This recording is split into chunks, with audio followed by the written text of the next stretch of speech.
இந்த ஒரு மாத தர்பியா நிகழ்ச்சியில் இஸ்லாத்தினுடைய அடிப்படை கொள்கைகளை சரியான முறையில் நாம் விளங்குவதற்கான பயிற்சி எடுக்கத்தான் நம்ம குழுந்திருக்கிறோம். நம்முடைய அடிப்படை கொள்கையாக திருக்குரானையும் நபிகள் நாயகம் ஸல்லல்லாஹு அலைஹி வஸல்லமுடைய ஹதீஸுகளையும் மையமாக வைத்திருக்கிறோம். மற்ற ஜமாத்துகளில் இருந்து இந்த விஷயத்தில் நம்ம வேறுபடவே செய்கிறோம். நிறைய விஷயங்கள் நம்ம சொல்கிற மாதிரி நிறைய பேர் சொல்லுவாங்க. ஆனால் குரானும் ஹதீஸும் மட்டும்தான் இஸ்லாத்தின் அடிப்படை, இதை தவிர வேறு எதுவுமே இஸ்லாத்தினுடைய அடிப்படை இல்லை என்று யாருமே சொல்ல மாட்டாங்க. குரான் ஹதீஸையும் ஏற்றுக்குருவோம், பெரியார்களையும் ஏற்றுக்குருவோம், முன்னோர்களையும் ஏற்றுக்குருவோங்கிற மாதிரி கொள்கையில் தான் எல்லாருமே இருக்கிறாங்க. அப்போ இந்த குரான் ஹதீஸ் மட்டும்தான் அடிப்படை, இஸ்லாத்தின் அடிப்படை என்று நம்ம சொல்லும் பொழுது மாற்று கருத்து உடையவங்க அவங்க சில வாதங்களை வச்சு இல்லை குரான் ஹதீஸ் இல்லாமல் நம்ம வெளியிலையும் தான் அடிப்படை கொள்கையை அறிந்து கொள்கிற நிலையில் இருக்கிறோம் என்று சொல்லுவாங்க. அப்போ அந்த மாதிரி கேள்விகளுக்கு நம்ம ஆன்சர் தெரிஞ்சு வச்சுருக்கணும். குரான் ஹதீஸ் மட்டும்தான் அடிப்படைங்கிறதையும் விளங்கி வச்சுருக்கணும். எதிர்கருத்தில் உள்ளவங்க என்னென்ன வாதத்தை வைத்து கொண்டு மதுஹப்புகளை அது மாதிரி முன்னோர்கள் பின்பற்றுவதை இதெல்லாம் நியாயப்படுத்துவாங்களோ அது சரிதானாங்கிறதையும் நம்ம விளங்கி வச்சுருக்கணும். அப்போ தான் நீங்கள் சந்திக்கும் பொழுது இந்த கேள்விக்கு ஆன்சர் பண்ண முடியும். அப்போ குரான் ஹதீஸ் மட்டும்தான் அடிப்படை அப்படிங்கிறது ரொம்ப சிம்பிளான ஒரு விஷயம், ரொம்ப கஷ்டமானது கிடையாது. ஏன்னாட்டா நம்ம வஹியைத்தான் பின்பற்றணும்னு சொல்லிட்டா முடிஞ்சு வச்ச டாபிக். நம்ம இஸ்லாத்தை பொறுத்த வரைக்கும் மனிதர்கள் மனிதர்களுக்கு நேர்வழி காட்ட முடியாது, படைச்சவன் தான் நேர்வழி காட்ட முடியும். யார் நம்மளை படைச்சானோ அவன் தான் நமக்கு எது சரியான பாதைங்கிறத கரெக்டாக காட்ட முடியும். அப்போ படைச்சவனுடைய சொல்ல தான் ஏற்றுக்கணும்னு அந்த ஒரு விஷயத்தை விலகி கொண்டாலேயே குரான் ஹதீஸ் மட்டும்தான் அடிப்படையாக ஆயிரும். ஏன்னா படைச்சவன்கிட்ட இருந்து வரக்கூடிய செய்தி குரான் மூலமாக வரும், இல்லைன்னா ரசூல் ஸல்லல்லாஹு அலைஹி வஸல்லம் ஹதீஸ் மூலமாக வரும். அப்போ படைத்தவனைத்தான் நம்முடைய வழிகாட்டியாக ஏற்றுக்கொள்ளணும் என்கிறது நீங்கள் விளக்கமாக ஆதாரங்களோடு நீங்கள் தெரிஞ்சுக்கலாம். குரான்லேயே எல்லாம் சொல்லி காட்டினா இத்தபியூ மா உன்சில இலைக்கும் ரப்பிக்கும், உங்கள் இறைவனிடமிருந்து அருளப்பட்டதை நீங்கள் பின்பற்றுங்க. போலா தத்தபியூவும் இந்துனி அவுலியா, அவனை விட்டுட்டு வேற யாரையும் நீங்கள் பின்பற்றாதீங்க கூட யோசிக்கதை. அப்போ இதன் அடிப்படையில் நம்ம என்ன சொல்கிறோம், வஹி மட்டும்தான் நாங்கள் மார்க்கத்தில் ஆதாரமாக எடுத்துக்கொள்வோம். இது ஃபர்ஸ்ட் நம்ம அடிப்படையை புரிஞ்சுக்கணும். வஹி மட்டும்தான் எடுத்துக்கொள்ளணும்னு அல்லாஹ் திருக்குறான் நமக்கு என்ன செய்யணும், தெளிவாக கட்டளையிடலாம். இதை இன்னும் கொஞ்சம் சாதாரண மக்களுக்கு புரிகிற மாதிரி நீங்கள் சொல்கிறதா இருந்தால் ரசூல் ஸல்லல்லாஹு அலைஹி வஸல்லம் அவங்களுடைய நடவடிக்கைகளை நம்ம ரெண்டு வகையாக வகைப்படுத்தி இருக்கிறோம். அவங்களுடைய சொல் செயல் அங்கீகாரம் இருக்க அதையே நம்ம இரு வகையாக பிரித்து ஒரு வகையை தான் நம்ம ஏற்றுக்கிட்டு இருக்கிறோம், இன்னொரு வகையை நம்ம ஏற்றுக்கிறது இல்லை. யாரும் ஏற்றுக்கிறது இல்லை, நம்ம மட்டும் இல்லை, யாரெல்லாம் பல கருத்துக்களில் இருக்கிறாங்களோ அவங்க கூட ரசூல் ஸல்லல்லாஹு அலைஹி வஸல்லமுடைய நடவடிக்கையை ரெண்டாக தான் என்ன செய்கிறாங்க, வகுத்து வச்சிருக்கிறாங்க. அது எப்படி வகுக்கிறாங்க, அவங்களுடைய வஹி அடிப்படையிலான நடவடிக்கை, மனிதர் என்ற அடிப்படையிலான நடவடிக்கை, இப்படி பிரித்து வஹியத்தை அவங்களும் எடுத்துக்கிட்டு இருக்கிறாங்க. சாதாரண நடவடிக்கைகளை மார்க்கமாக அவங்க கூட ஏற்றுக்கிறது இல்லை. யார் மதுஹபை பின்பற்றுறவங்க, வேற வேற கொள்கை இருக்குதுன்னு சொல்றவங்க கூட எதை ஏற்றுக்கிற மாட்டாங்க, ரசூல் ஸல்லல்லாஹு அலைஹி வஸல்லமுடைய முழு வாழ்க்கையும் மார்க்கம் அப்படின்னு ஏற்றுக்கிற மாட்டாங்க. இப்போ நபிகள் நாயகம் ஸல்லல்லாஹு அலைஹி வஸல்லம் அவங்க ஒரு நோய் வாய்ப்பட்டாங்கன்னா என்ன செஞ்சாங்க, அந்த காலத்து வைத்தியத்தை செய்வாங்க. நபிகள் நாயகம் ஸல்லல்லாஹு அலைஹி வஸல்லம் காலத்தில் அவங்களுக்கு ரத்த காயம்லாம் ஏற்பட்டுச்சு, அப்போ சாம்பலை பூசிக்கிட்டாங்க. இது ஹதீஸில் உள்ளதுதான். ஆனால் இது யாராவது சாம்பல் இன்னைக்கு பூசுவாங்களா, ஒரு குரூப்பும் பூச மாட்டாங்க. 72 குரூப்பில் ஒரு குரூப் கூட என்ன செய்ய மாட்டாங்க, காயம் ஏற்பட்டுச்சுன்னா நம்ம வைத்தியம் தான் நம்ம பண்ணணும், சாம்பலை பூசுகிற வைத்தியம் நம்ம செய்யக்கூடாது. அந்த காலத்தில் அது ஒரு வைத்திய முறையாக இருந்துச்சு, செஞ்சாங்க. நம்ம சிறந்த வைத்திய அந்த காலத்தில் வாழ்றதுனால நம்ம இதைத்தான் செய்யணும். அப்போ இந்த சாம்பலை பூசுகிற சுண்ணத்துன்னு ஒருத்தன் சொல்ல மாட்டேங்கிறாங்க. ரசூல் ஸல்லல்லாஹு அலைஹி வஸல்லம் செஞ்சது நிஜம், அவங்களுக்கு காயம் ஏற்பட்டது நிஜம், சாம்பலை பூசுனது நிஜம். ஆனால் நம்ம பூசலாமான்னு கேட்டால் அவங்களும் பூச மாட்டாங்க, பூசுமாறு சொல்லவும் மாட்டேங்கிறாங்க. ஏன் அப்படி சொல்ல மாட்டேங்கிறாங்க, அதுக்கு ஆன்சர் அவங்களுக்கு தெரியாது, ஆனால் சொல்ல மாட்டாங்க. சாம்பலை பூசலாமா, நீ பூசுவியான்னு கேட்டால் அதெல்லாம் முடியாது அப்படின்னு சொல்லிடுவாங்க. நம்மள்ட்ட ஆன்சர் இருக்கு, ஏன், அது வஹீல செஞ்சது இல்லை. ரசூலுல்லாஹ் செஞ்சாலும் அந்த காலத்தில் அது ஒரு வைத்திய முறை, அந்த காலத்தில் நம்ம வாழ்ந்தாலும் நம்ம அதான் செஞ்சுருக்கோம். அப்போ ரசூலுல்லாஹ் மட்டும் இதை செய்யலை, அவங்களுடைய எதிரிகளும் இதான் செஞ்சாங்க. அபூஜஹலுக்கு காயம் ஏற்பட்டாலும் அவனும் சாம்பலை தான் பூசிட்டான். இப்போ இந்த சாம்பலை பூசுறது என்பது ரத்த காயத்துக்கு சாம்பலை பூசுதல் என்பது அந்த காலத்துல இருந்த ஒரே ஒரு மருத்துவ முறை. அதனால அதை செஞ்சாங்க. அப்ப இது வஹீல செய்யறதா இருந்தா ரசூலுல்லாஹ் 40 வயசுக்கு முந்தைய செய்யாம இருந்திருக்கணும், எதிரிகள் செய்யாம இருந்திருக்கணும்.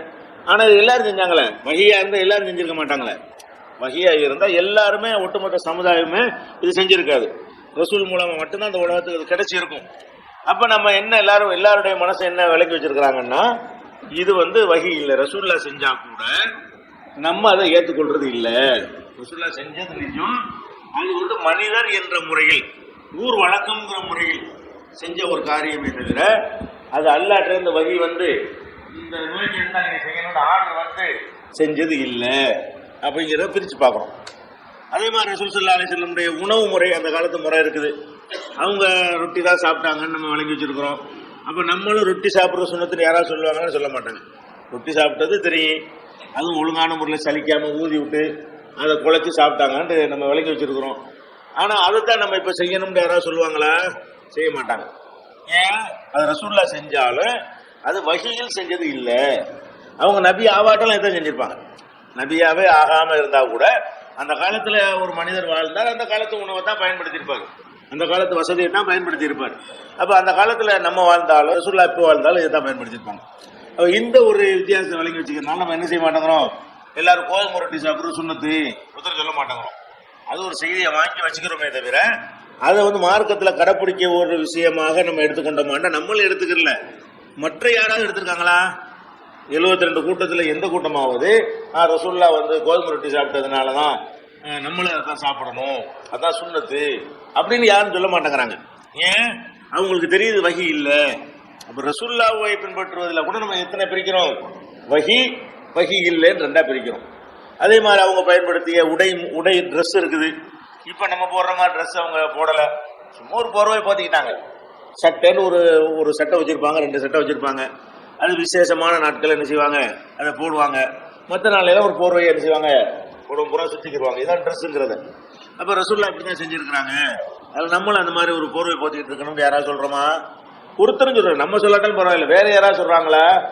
அப்ப வேற மற்ற எந்த கூட்டமா சொன்னாலும் அவங்களும் சொல்ல மாட்டேங்கிறாங்க. ஏன் அப்படி சொல்ல மாட்டேங்கிறாங்கன்னா, இது வஹியில செஞ்சது இல்ல. அந்த காலத்துல இந்த மாதிரியான துணிமணி எல்லாம் கிடையாது, தையல் மிஷின் எல்லாம் கிடையாது. ஏதோ அதிகபட்சமா ஒரு போற மாதிரி அதான் செய்ய முடியும். ஒரு சட்டை தயாரிக்கிறதுக்கு பல மாதங்கள் செலவழிக்க வேண்டி இருக்கும். அதெல்லாம் சாத்தியம் இல்லாம இருந்துச்சு, போத்திக்கிட்டாங்க. இது வஹி கிடையாது. இது எல்லாரும் தான் செஞ்சாங்க, ரசூலுல்லாஹ் தான் செஞ்சாங்க. ரசூலுல்லாஹ்வுடைய எதிரிகளும் இதே மாதிரியான ட்ரெஸ் முறையை தான் அவங்களும் அணிஞ்சிக்கிட்டு இருந்தாங்க. அப்ப அடிப்படை என்னன்னா, ரசூல் ஸல்லல்லாஹு அலைஹி வஸல்லமுடைய பல நடவடிக்கைகளை நம்ம வஹி என்றும் வஹி இல்லை என்றும் ரெண்டாக நம்ம பிரிக்கிறோம். பிரிச்சு எதைத்தான் பின்பற்றோம்? வஹியை மட்டும் பின்பற்றோம். நெஞ்சில கை கட்டினாங்கிற வஹி. ஏன்? இது நபி அவருக்கு முந்தைய அவங்க கட்டவும் இல்லை, எல்லாரும் கட்டிக்கிட்டு இருக்கவும் இல்லை. இது நபீன் ஆன பிறகு மார்க்கம்ங்கிற அடிப்படையில் நமக்கு அவங்க செஞ்சது. அப்ப ரசூலுல்லாஹ்வுடைய செயலையே நம்ம 2 வகையாக பிரித்து வஹியை எடுத்துக்கிறோம், வஹி இல்லாத மார்க்கம் கிடையாதுன்னு ஒரு வரலாறை வச்சுக்கிறோம், ஒரு தகவலை வச்சுக்கிறோமே தவிர அது மார்க்கத்தில் எந்த வகையிலும் அதுக்கு முக்கியத்துவம் கிடையாதுன்னு நம்ம எல்லாரும் வழங்கி வச்சிருக்கிறோம். அப்ப நம்ம இப்பதான் விளங்கணும், அல்லாஹ்வுடைய ரசூலுடைய சொல்லைய 2ஆ பிரிச்சு வஹியை எடுத்துக்கிறோம், வஹி இல்லாட்டி விட்டுருவோம்னு சொன்னா மற்றவங்கள்ட்ட வஹியே கிடையாத எப்படி மார்க்கமாகும்? இதான் டாவி இப்படி சொன்னா ஈஸியா புரிஞ்சிருவாங்க. ரசூலுல்லாஹ்வுடைய 100% மார்க்கம் ஆகலன்னா ஏன் அவளை வஹி இல்லை? எதனால ஆக மாட்டேங்குது? இந்த கோதுமை ரொட்டி சாப்பிட்டது, ஒட்டகத்துல போனது, அது மாதிரி அவங்க அணிஞ்சிக்கிற ட்ரெஸ், இதெல்லாம் ஏன் மார்க்கம் ஆக மாட்டேங்குதுன்னா அது வஹியினால் செஞ்சது இல்லை. அல்லாஹ் இருந்த ஆர்டர் நீ ஒட்டகத்துலாம் போகணும் அப்படின்னு வந்தது கிடையாது. அந்த காலத்துல அதான் இருந்துச்சு, பயன்படுத்திட்டாங்க, அவ்வளவுதான். அப்ப அந்த மாதிரி அல்லாஹ்வுடைய ரசூலையே 2ஆக நம்ம வகைப்படுத்தி இருக்கும் பொழுது அப்ப நம்ம மற்றவங்களுடைய இதுல 2 கிடையாது, எல்லாம் ஒண்ணுதானே, வஹி இல்லாதானே. ரசூலுல்லாஹ்வுக்கு மட்டும்தான் வஹி இல்ல 2 நிலை அவங்களுக்கு இருக்கிறது. பல சஹாபியா இருந்தாலும் பெரிய பெரிய இமாமா இருந்தாலும் அவங்களுக்குலாம் வஹிங்கிற ஒரு அடிப்படை இல்லையே. அவங்க எதை செஞ்சாலும் அவங்கள தானே செஞ்சிருப்பாங்க. அவங்க எதை செஞ்சாலும் அவங்களா யோசிச்சு அவங்களா சிந்திச்சு தான் செஞ்சிருப்பாங்களே தவிர அல்லாஹ்ட்ட செஞ்சது ஒண்ணு கூட இருக்காது, வஹி வராது. ரசூலை தவிர யாருக்கு என்ன வரல, வஹி வராது. அப்ப இந்த ஒரு பேசிக்கு நம்ம என்ன செய்யணும், மக்கள் ஈஸியாக விளங்குது. குர்ஆன் சஹாபி பின்பற்றின அவர் சஹாபி கொடுப்பார், ரசூலுல்லாஹ் பின்பற்ற விஷயத்துக்கு வான்னு கூப்பிட்டுருந்தோம். சஹாபி பின்பற்ற பேசிக்கிறோம். ரசூல் ஸல்லல்லாஹு அலைஹி வஸல்லத்தை நீங்க 100% பின்பற்ற மாட்டேங்கிறீங்க, நீங்கள் பின்பற்றலாம், நாங்கள் பின்பற்றலாம். உலகத்துல எந்த ஒரு குரூப்புமே என்ன செய்யல, பின்பற்ற மாட்டேங்குது. என்ன செய்யுது, பிரிக்குது. இது வந்து மார்க்க விஷயம் கிடையாது, வகி வரல, இதனால ஏத்துக்கிற முடியாது. அப்ப அதே மாதிரிதான் எந்த ஒரு பெரியாருடைய சொல்லா இருந்தாலும் அதுல என்ன இருக்குது, வாய்ப்பு இல்லை, வகி இருக்கிறதுக்கு வாய்ப்பு கிடையாது. வகி இருக்குன்னா முடிஞ்சு வச்சு, நுபுவத்து பூர்த்தி ஆகலாயிரும், இன்னும் நபிமார்கள் வருவாங்கன்னு ஆகி போயிடும். அப்ப மார்க்கத்தை எல்லாம் பூர்த்தி ஆகிட்டேன்னு சொல்வதன் மூலமாக வகி வந்து இனிமே கிடையாது. ரசூல் ஸல்லல்லாஹு அலைஹி வஸல்லம் வஃபாத்தோட என்ன இல்ல, வகிங்கிறது முடிஞ்சு போச்சு. அப்ப வகி இல்லாத பின்பற்றக்கூடாதுன்னு சொன்னா எந்த டாபிக் அடிபட்டு போயிடும். இது ஒரு முக்கியமான நம்ம விலகிக் கொள்ள வேண்டிய விஷயம். இதை ரசூல் ஸல்லல்லாஹு அலைஹி வஸல்லம் கூட என்ன செய்யறாங்கன்னா ரெண்டை பிரிச்சு அவங்க வேற காட்டுறாங்க. இதே நம்மளுக்கு விளங்குது, அவங்க வாயினாலே கூட என்ன செய்யறாங்க சில சந்தர்ப்பங்கள்ல இதுக்கெல்லாம் நான் சொல்ல, இந்த விஷயத்தை நான் வர கிடையாது, இது வந்து வகி இல்லாத விஷயத்தை நீங்க பின்பற்றாதீங்கன்னு அவங்க வாயினாலே சொல்றாங்க. இது ஊகமா சொன்னது இல்லை. உங்களுக்கு தெரிஞ்ச சம்பவம், அந்த பேரிச்ச மரம் சம்பவம் உங்களுக்கு தெரியும். மதீனாவுக்கு போன புதுசுல அந்த ஆண் மரத்தையும் பெண் மரத்தையும் என்ன செய்வாங்க, மகரந்த சேர்க்கை மூலமாக விவசாயம் பண்ணிட்டு இருக்கிறாங்க. அப்ப ரசூல் ஸல்லல்லாஹு அலைஹி வஸல்லம் வந்து கேட்கும் பொழுது இந்த மாதிரி இப்படி செஞ்சா எங்களுக்கு நன்மை கிடைக்குது சொல்றாங்க, விட்டுருங்கிறாங்க. விட்டாங்க. சஹாபாக்கள் நினைத்தாங்க அந்த விவசாயத்தில் அவங்க கடைபிடித்து வந்த ஒரு முறையை விட்டுட்டு புதிய முறைக்கு போயிட்டாங்க. ஆனா உற்பத்தி குறைஞ்சு போச்சு. அந்த வருஷம் நெல்லில் பேரிச்சம்பழம் அதிகமா உற்பத்தி ஆகல, வழக்கமா ஆகுறதை விட குறைஞ்சு போச்சு. அப்ப கேட்கறாங்க, என்ன ஆச்சு உங்க பேரிச்சம்பழம் மாலி நகலிக்கும், என்ன ஆச்சு உங்க பேரிச்சம்பழத்துக்கு என்ன ஆச்சு? அப்ப சஹாபாக்கெல்லாம் இந்த விஷயத்தை சொல்றாங்க, நீங்க தான் சொன்னீங்க, அதனால இந்த மாதிரி பேரிச்ச மரங்களை நாங்கள் ஒட்டு பண்ணி விவசாயம் பண்ணோம், அதை விட்டுட்டோம், அதான் காரணம். அப்ப ரசூல் ஸல்லல்லாஹு அலைஹி வஸல்லம் சொல்றாங்க, நீங்க இது தப்புங்கிறாங்க. அவங்க தான் விடவும் சொன்னாங்க. விட சொன்னா அவங்களே என்ன செய்யறாங்க, இது என்ன நான் வந்து ஒரு அபிப்பிராயம் தானே போய் சொன்னேன், இது மார்க்கம் நான் உங்கள்ட்ட சொன்னேன், இன்னமா அதுன்னு தன்னா நான் ஒரு அபிப்பிராயம் தானே சொன்னேன், இதெல்லாம் நீங்க கேட்கணும்னு ஒரு அவசியம் கிடையாது. உங்களுடைய துன்யாவுடைய விஷயம் உங்களுக்கு நல்லா தெரியுமே, அன்தும் ஆலமும் பிஅம்ரி துன்யாக்கும், உங்க துன்யாவுடைய காரியம் உங்களுக்கு நல்லா தெரியும். நான் விவசாயியா, நீங்க விவசாயம் பண்ணிட்டு இருக்கிறீங்க, உங்க அனுபவத்தை சொல்லி நீங்க என்ன செய்யணும், அதை செஞ்சிருக்கணுமே தவிர நான் சொன்னதுக்காக நீங்க விட்டியான்னு இருக்கிறாங்க. இன்னொரு இடத்துல அதுலயே தொடர்ச்சியா இன்னொரு அறிவிப்புல என்ன வரும்னு கேட்டா, தீன் விஷயமாக நான் ஏதாவது உங்களுக்கு சொன்னா முடிஞ்ச அளவு கேளுங்க, துன்யா சம்பந்தமா நான் கேட்டேன்னு சொன்னா அது கேட்க தேவையில்லை, உங்களுக்கு தெரியும், உங்களோட அனுபவத்தை வச்சு நீங்க முடிவு எடுத்துக்கிறீங்க. அப்ப ரசூலுல்லாஹ் பிரிச்சுறாங்கல்ல, ரசூல் ஸல்லல்லாஹு அலைஹி வஸல்லம் அந்த கட்டளையை போட்டாங்க. எந்த கட்டளை போட்டாங்க, பேரிச்ச மரத்தை இந்த மாதிரி புதுமையெல்லாம் நீங்க செய்ய வேண்டாம்னு போடுறாங்க. போட்டுட்டு என்ன சொல்றாங்கன்னா, இது வந்து மார்க்க கட்டளை கிடையாது, மார்க்கம் வகிங்கிற அடிப்படையில் போட்ட கட்டளை கிடையாது, எனக்கு இப்படி பட்டுச்சு நான் சொல்லிவிட்டேன், நீங்க அதை கேட்க வேண்டிய அவசியம் கிடையாது. நீங்க என்ன செய்யலாம், உங்க அனுபவத்துல எதை அறிஞ்சீங்களோ அதை தான் செஞ்சிருக்கணும், அதை ஏத்து கேட்டிருக்கணும் முறைப்படி. அதுக்கு என்ன அர்த்தம்னு கேட்டா, நீங்க அப்ப நினைஞ்சிருக்கணும், இல்லங்க இது நல்ல நன்மை இருக்குது நாங்க அப்படின்னு சொல்லி ரசூலுல்லாஹ்ட்ட உங்க விலைக்கு இருக்கணும். அவங்க விளக்கல, ரிசல்ட்டை பார்த்த பிறகுதான் இந்த பிரச்சனை பஞ்சாயத்து ஆகுது. அப்ப நம்ம ரசூலுல்லாஹ் என்ன செய்யறாங்க, விளக்குறாங்க. நான் சொன்னேன்னு சொன்னா சொன்ன தலையாடி செஞ்சிடக்கூடாது.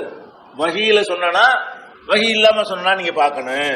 வகியை கொண்டு சொன்னால் நீங்க ஏத்துக்கிறீங்க, வகி இல்லாம மனிதர்கிற முறையில எனக்கும் ஒரு அபிப்பிராயம் இருக்கும், எனக்குன்னு ஒரு கருத்து இருக்கு, அதை நீங்க ஏத்துக்கணும்னு அவசியம் கிடையாது அப்படின்னு அழகா ரசூலுல்லாஹ் பிரிச்சு போடுறாங்க.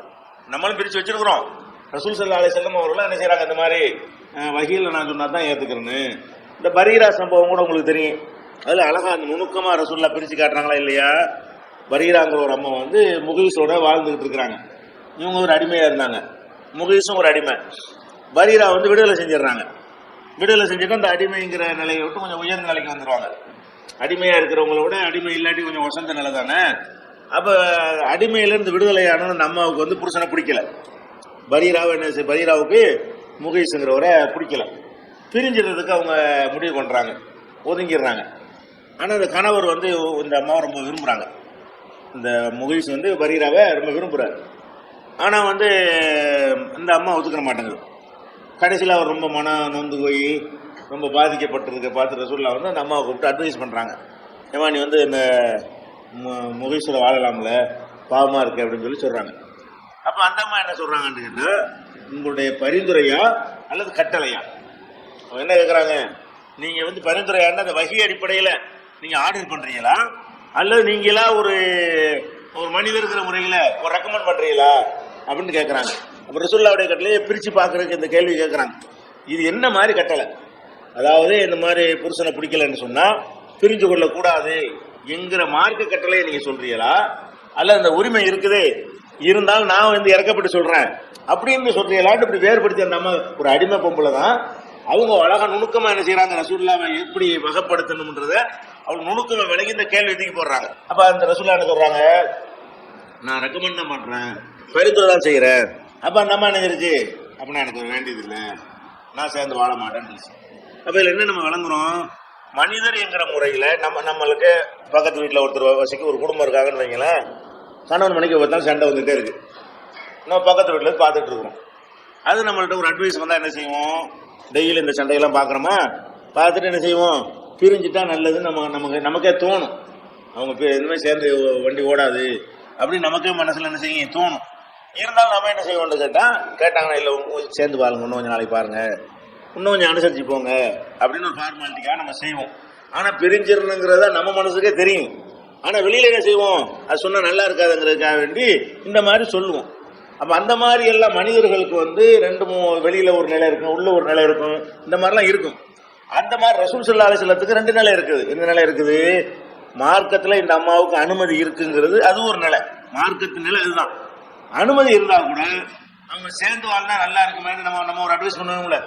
சண்டை போட்டுட்டு இருக்கிற ஆட்களை பார்த்த பிறகு கூட நம்ம என்ன செய்வோம், இவங்க பிரியறதா நல்லதுன்னு நினைத்தால் கூட நீங்க சேர்ந்துறீங்க கொஞ்ச நாளைக்கு இன்னும் சும்மா சொல்லுவோம், ஒரு ஃபார்மாலிட்டிக்காக சொல்லுவோம்.